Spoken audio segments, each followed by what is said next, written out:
Bienvenue sur Tesla 3. Les vérins automatiques n'existent pas sur l'avant de la modèle Y. Et oui, c'est une modèle Y. Vous avez vu jusqu'alors, ma chaîne c'est Tesla 3 pour les modèles 3, mais j'ai déjà fait un montage sur des modèles X et maintenant on s'attaque au modèle Y. Pour ça, on a la voiture d'Anthony. Bonjour. Qui vient des Hauts-de-France et qui nous a fait l'honneur de nous présenter sa superbe modèle Y. Bon, je fais pas le tour parce que il y aura une autre vidéo à venir où on la verra peut-être un petit peu mieux. Donc une modèle Y, c'est un petit peu une modèle 3 qui est surélevée, surgonflée. Mais il y a un petit détail qui n'existe pas sur les modèles 3, ce sont ces charnières. Et comme on monte des vérins électriques, on se demande mais comment est-ce possible? Eh ben, on va le voir tout de suite dans cette vidéo. On va faire le tuto pour le montage de ces vérins automatiques, plutôt vérins électriques, sur la modèle Y. C'est parti.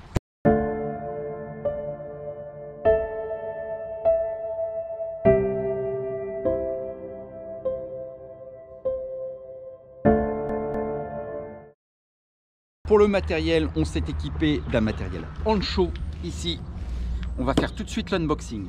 Alors dans la boîte, vous avez une notice qui ne va pas nous servir, en tout cas pas pour le moment. Vous avez le câble d'ouverture de secours, vous avez un contrôleur étanche, vous avez le faisceau principal avec la fiche qui se branche sur le contrôleur. Vous avez ces platines là, on va voir où elles vont prendre place, les deux. Un peu de risant, un peu de visserie.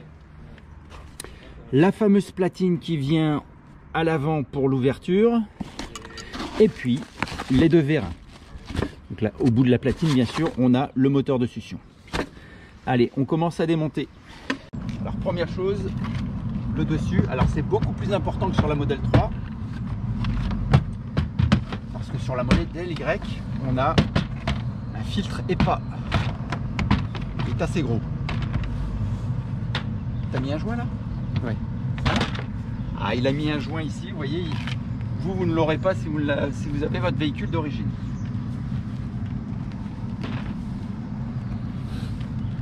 Voilà le filtre EPA. Donc on va démonter. Alors ça va nous gêner un petit peu. Si vous avez l'occasion, alors ça c'est un petit conseil, si vous avez l'occasion d'avoir un joint pour insonoriser, de le mettre sur l'ouvrant, vous serez beaucoup moins embêté et le Tesla Center sera beaucoup moins embêté aussi s'il y a des interventions à faire parce que généralement, quand ça les gêne, ils retirent. Une. Deux. C'est la première fois que je démonte un Y. Alors il y en a deux. N'hésitez pas à se rapprocher. C'est loin. Ventilation qui s'est mise en route. Donc là ça fait 4. On a un petit clip ici. Et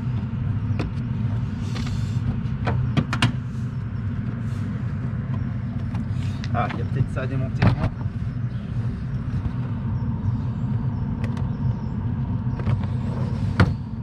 Bon, normalement j'ai un démon de garniture mais je ne l'ai pas pris là.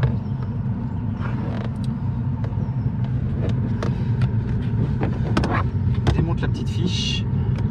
Voilà. Là je suis un peu embêté par le joint, vous voyez.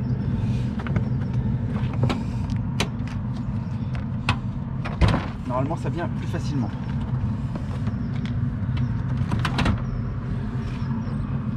Voilà l'intérieur.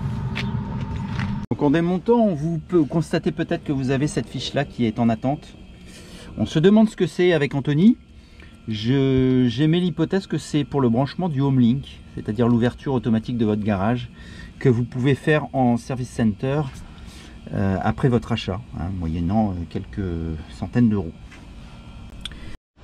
Bon, on se rapproche de la principale technicité, enfin la principale différence avec la modèle 3. Vous voyez que donc cette charnière là est tenue malgré tout par un vérin. Alors je ne sais pas si on va le voir, je vais essayer de rentrer dedans avec la caméra. Voilà, vous voyez, donc le vérin est tenu sur cette patte là et tenu là-bas au bout.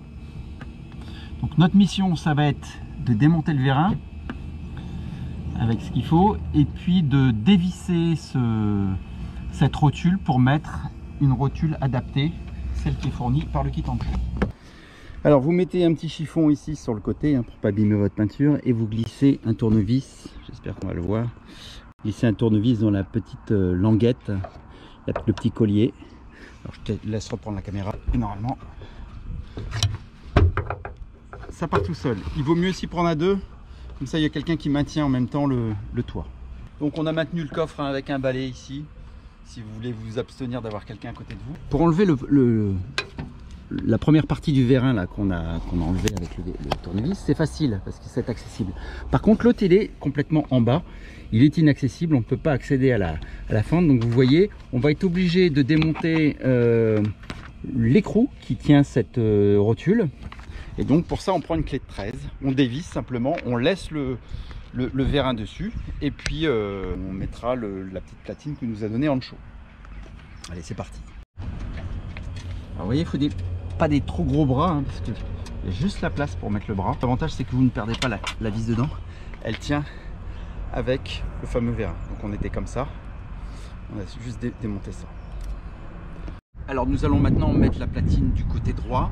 Alors pour information, sur chaque platine il est indiqué, vous pouvez voir ici, un R qui veut dire right et ici un L qui veut dire left.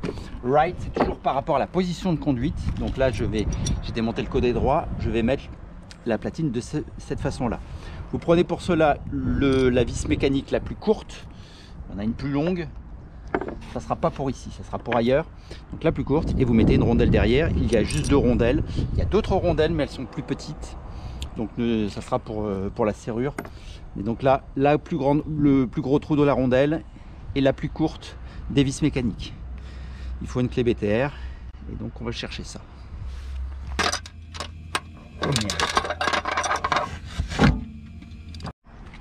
Alors petite astuce hein, pour éviter que la rondelle s'en aille dans les fins fonds de votre caisse, vous mettez un petit Chatterton ici qui tient légèrement parce que ça m'est arrivé 2 fois, j'ai dû aller la rechercher. Donc on fait ça, comme ça elle est maintenue. Allez, on y va. Pour mettre ces platines, hein, vous avez un bord ici, un bord ici. Il faut que ça corresponde sur les bords de la voiture.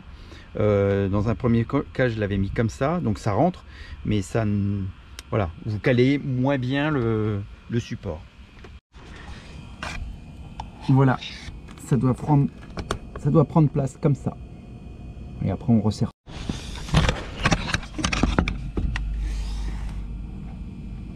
Voilà, il ne nous reste plus qu'à serrer.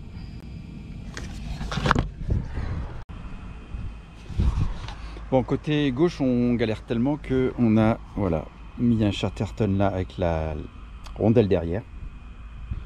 Voilà, comme ça ne se barrera pas et on va pouvoir poser ça simplement comme ça. Alors pour le côté gauche, si vous avez un petit peu de mal à accéder, vous pouvez enlever le petit clip qu'il y a ici et on passe par en dessous en fait. Parce qu'il y a vraiment très peu de place du côté gauche, enfin côté chauffeur on va dire.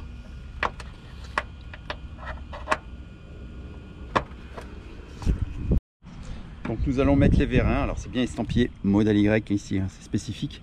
Il n'y a pas de droite et de gauche, les câbles ont la même longueur. Donc c'est indépendant à droite, à gauche. Voilà, on va les glisser et puis on va les enficher. Donc on a mis le bas du vérin. Donc le câble est toujours vers le bas, hein. On a mis le bas. On ne peut pas mettre le haut parce que la rotule, il va falloir soulever l'ensemble. Mais comme le vérin là-bas nous bloque, on va d'abord démonter le vérin de droite avant de mettre celui-là. Donc on a enlevé le côté droit. Maintenant on va pouvoir clipser. Alors si vous êtes droitier, c'est bien. Laisse un peu. Non, lève un peu.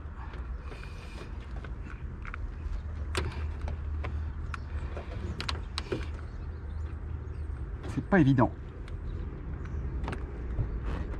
Voilà. Alors pour les droitiers c'est bien. Maintenant on va s'attaquer au côté gauche.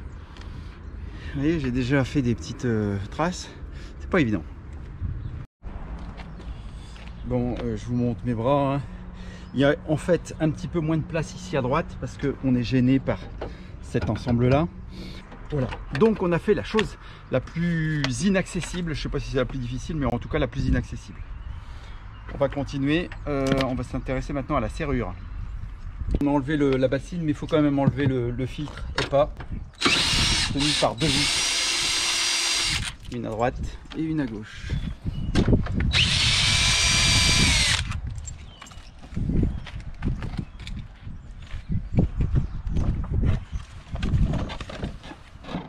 Tout bête.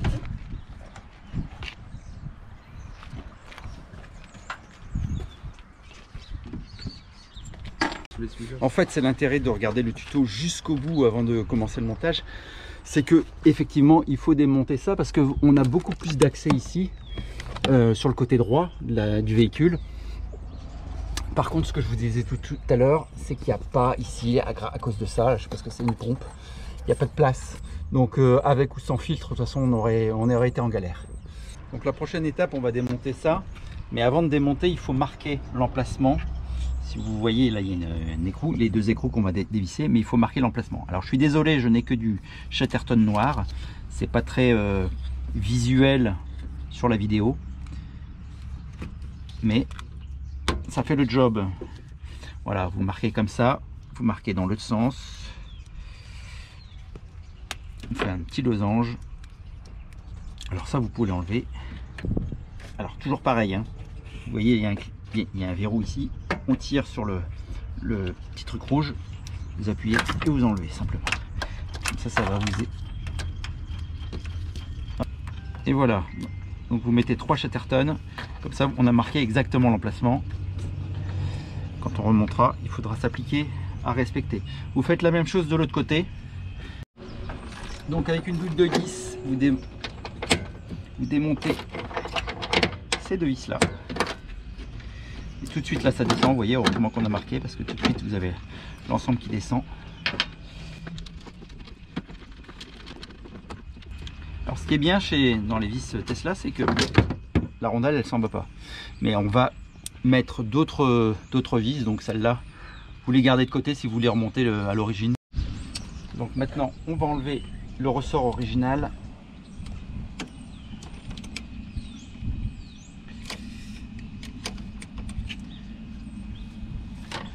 Voilà. Je dis voilà, mais je le fais pas. Il y a de la graisse, hein, faites attention. Donc vous avez le support en show ici, avec la petite chose que vous auriez pris soin de désécuriser, hein. Il y a un petit rilsan qui est à l'origine dessus. Donc ça c'est votre serrure. On va passer ça en surimpression, en superposition plutôt. Voilà, de telle manière à voir ça devant. Merde. Vous voyez, là je l'ai fermé, c'est pas bien. Faut comment le débloquer. Enfin. Et donc cette partie-là, elle vient ici. On va reprendre le ressort et on va le remettre de suite. Pour replacer le ressort dessus, comme ça.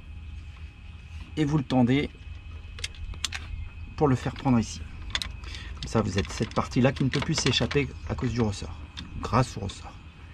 Voilà, ça donne ça de cette manière-là, avec les orifices qui correspondent, et on va mettre les vis fournies par Honcho pour fixer le tout ici. Donc là, on va enlever le câble d'ouverture d'urgence d'origine, si on y arrive. Pas besoin de pince. On prend le câble d'ouverture d'urgence fourni par Honcho. Si on y arrive. Voilà, on replace la bille derrière. Voilà, comme ça vous avez les deux câbles qui arrivent au même endroit. Alors, j'ajoute que c'est quand même une ouverture supplémentaire d'urgence que vous n'avez pas sur les modèles Y, parce que cette ouverture d'urgence est reliée à un moteur électrique. Ça sera une commande mécanique. Donc vous pourrez ouvrir même si votre moteur tombe en panne, vous pourrez quand même tirer dessus. Et bien sûr, vous insérez le câble fourni par Honcho ici, d'ouverture d'urgence, comme ça. Voilà, on n'a plus qu'à poser ça ici. Alors nous en sommes à la fixation, donc on a fixé ici avec les deux écrous. Je dois vous spécifier que dans la notice on vous indique que vous pouvez mettre des entretoises, des écarteurs ici, hein, des rondelles. Alors ils en livrent une en nylon et une en ferraille. Le problème, si vous ne mettez pas d'écarteur, ici, ça frotte. Donc plus ça va être rentré par là, et ben plus ça jouera là-dessus. Donc là je ne frotte pas, enfin ça touche, mais ça ne force pas sur cette partie de la serrure. Voilà, donc ça c'est la première chose. La deuxième chose, vous avez le câble de secours qui est ici, hein, qui est ici, qu'on a installé tout à l'heure. La notice vous indique de la passer ici en dessous et d'aller chercher le petit opercule ici pour vous permettre d'ouvrir le coffre au besoin. Si jamais la serrure, ce moteur-là tombait en panne. Cependant, n'importe quel piéton peut y accéder et ouvrir votre coffre, votre frunk, et accéder au contenu de votre frunk. Donc moi j'ai une autre solution. Vous passez ce câble par la droite dans le sens du véhicule, hein, donc là ça sera par la gauche. Vous passez ici en dessous et vous ressortez ici, vous voyez qu'il passe ici, et vous le laissez en attente ici. Et simplement on ferme la porte et on n'a plus de câble, il ne se voit plus. Le gros avantage, c'est que vous avez absolument besoin de la clé pour pouvoir accéder à cette ouverture d'urgence. Donc j'ouvre, je tire ça, hein, il est caché ici en dessous, et je pourrai ainsi manœuvrer sur l'ouverture du frunk. Nous allons maintenant brancher le faisceau. Donc c'est un faisceau simple, hein, vous le savez, depuis les dernières versions, il n'y a plus de 36 fils. C'est un verso simple, enfin simple. Il y a pas mal de fils, mais on n'a qu'une connexion ici sur le contrôleur. Donc les premières choses, on va fixer les moteurs. Donc je ne sais pas s'il y a droite et gauche, ils ne sont pas marqués droite et gauche. Donc, je pense que c'est indifférent. Donc pour le moment, on ne passe pas les résidents, on ne fait pas de choses prof, on va juste tester le fonctionnement de l'ensemble.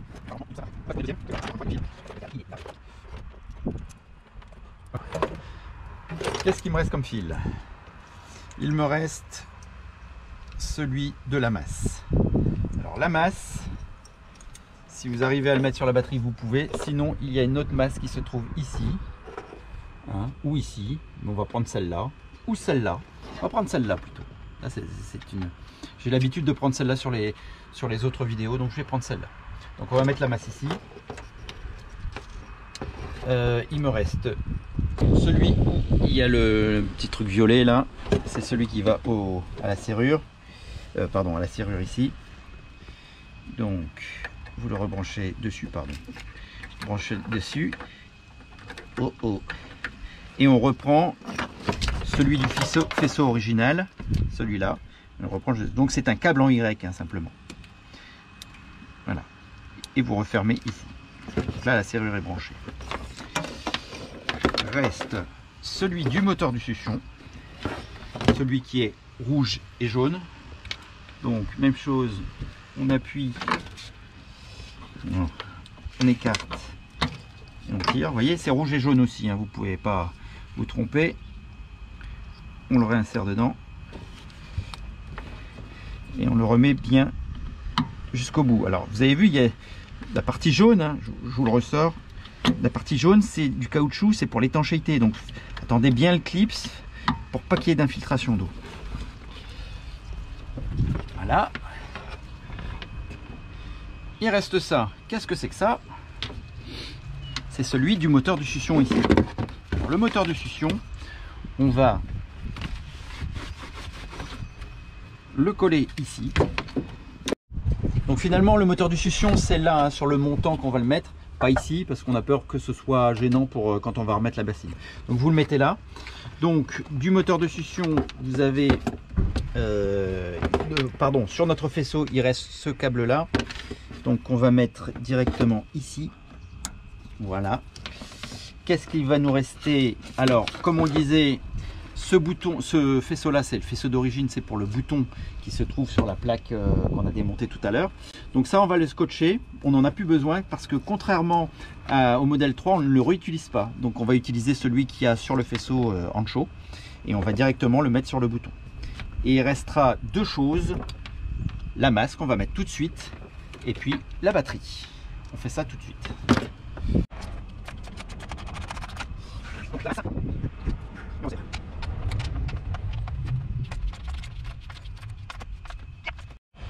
Donc pour enlever ça, on serre ici. Vous serrez ça. Alors contrairement au nouvel modèle 3, c'est du rigide. Alors ils savent pas trop quoi faire, mettre du souple, du rigide.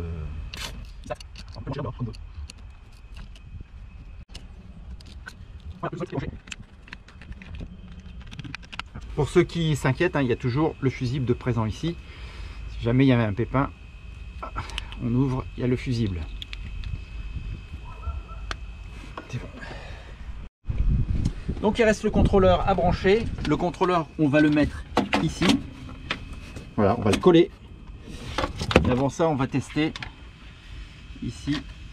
Donc vous insérez simplement. Alors, pardon. Vous sortez ça. On glisse. Alors, est-ce qu'il y a un détrompeur? Est-ce qu'on peut le mettre dans l'autre sens? Non, il y a des détrompeurs. Vous ne pouvez pas vous tromper de sens. Et voilà. Le moment fatidique est arrivé. On teste. Ça baisse lentement. Alors voilà, ça ne ferme pas, il y aura certainement des réglages à faire. Donc ce qui se passe, c'est que en fait quand le crochet il vient appuyer là-dessus, il doit normalement emporter ça aussi. Et vous voyez ici, on va repasser là de l'autre côté. Vous voyez ici, en appuyant là-dessus, ça active le moteur de succion. Donc si cette languette là n'est pas assez appuyée, le moteur de succion ne s'active pas. Donc ce qu'on va faire, c'est de rabaisser ça un petit peu. Vous voyez ce crochet là, on va le ramener un petit peu par là. Et pour ce faire, il faut qu'ici on joue sur ces deux contre-écrous. Donc on tire, vous voyez, je tire un petit peu et on regarde en haut ce que ça fait. Vous voyez ici, ça ramène un petit peu le crochet vers le bas. Donc c'est ce qu'on va faire. On va serrer tout ça maintenant. Alors plusieurs choses. Donc on a joué sur ce petit décalage là. Ça n'a rien fait de spécial. On a joué aussi sur les fameuses cales là, ici entre les deux. On les a enlevées. On a posé sans cale, donc ça fonctionne quand même. Là, on est plus en frottement. Mais le problème, il venait pas de là. Le problème, en fait, on a constaté que le moteur de succion ne réagissait pas. Quand on baissait ça, vous voyez. Alors normalement, comme je vous explique, quand vous appuyez là-dessus, le moteur de succion, vous voyez, il y a un connecteur ici, un petit contacteur, pardon. Quand vous appuyez, hop, le moteur de succion réagit. Donc si le moteur de succion ne réagit pas à ce moment-là, c'est qu'il y a un problème au niveau du moteur de succion. Donc on a regardé et on a trouvé qu'il y avait une des broches, un pin qui était complètement tordu. Je vous mets l'image en incrustation. Donc on a redressé, on l'a tiré et puis on l'a replacé. Donc on ne sait pas si c'était d'origine comme ça ou si c'est nous en appuyant dessus qui avons tordu la chose, je ne sais pas. Mais en tout cas, faites bien attention de bien vérifier vos pins qui ne soient pas tordus à ce moment-là. Le tuto est désormais terminé. Si ça vous fait peur, si vous n'avez pas trop confiance en vous, ou si vous vous sentez d'attaque mais accompagné de quelqu'un, vous pouvez aller sur l'onglet communauté de la chaîne. Vous cliquez sur la chaîne et il y a un petit onglet, vous cliquez dessus. J'ai mis un petit sondage concernant l'éventualité de faire ce que j'appelle un gigatelier, c'est-à-dire un atelier de montage avec beaucoup de monde. Donc si ça vous intéresse, répondez à ce questionnaire. Et si vous n'êtes pas de la région d'Amiens, pas de problème, répondez quand même, mettez-moi un commentaire. En fonction du nombre de personnes qui se manifestent, on pourra éventuellement créer un deuxième gigatelier dans une autre région. Mais bien sûr, ça dépendra du nombre de personnes qui vont répondre. Ça, c'était la première chose. Deuxième chose, n'oubliez pas de vous abonner à la chaîne. Je sais, je le répète souvent, mais si on ne le répète pas, intrinsèquement, ça baisse le nombre des abonnements. Pour le référencement de la chaîne et le référencement de mes vidéos, je vous remercie d'appuyer sur s'abonner. Si vous voulez pas être averti à chaque fois, cliquez pas sur la cloche. Par contre, si vous voulez suivre l'actualité de la chaîne, là, cliquez sur la cloche. Troisième chose, si ce kit vous intéresse pour votre modèle Y, les liens sont dans la description. Avec mon code TeslaSteph, vous obtiendrez une réduction de 15% chez Ancho. Et on se retrouve très bientôt pour le live des 10 000 abonnés. J'ai pas mal de choses à vous dire. C'est aussi l'occasion pour vous de me poser des questions en direct. Puis je pense qu'on va passer un bon petit moment. Je prépare des petites vidéos comme ça à droite à gauche. Ça peut être sympa. Comme vos batteries, restez positifs. Ciao, ciao. Et n'oubliez pas, je suis aussi sur les réseaux sociaux. Ça s'affiche là. Ciao.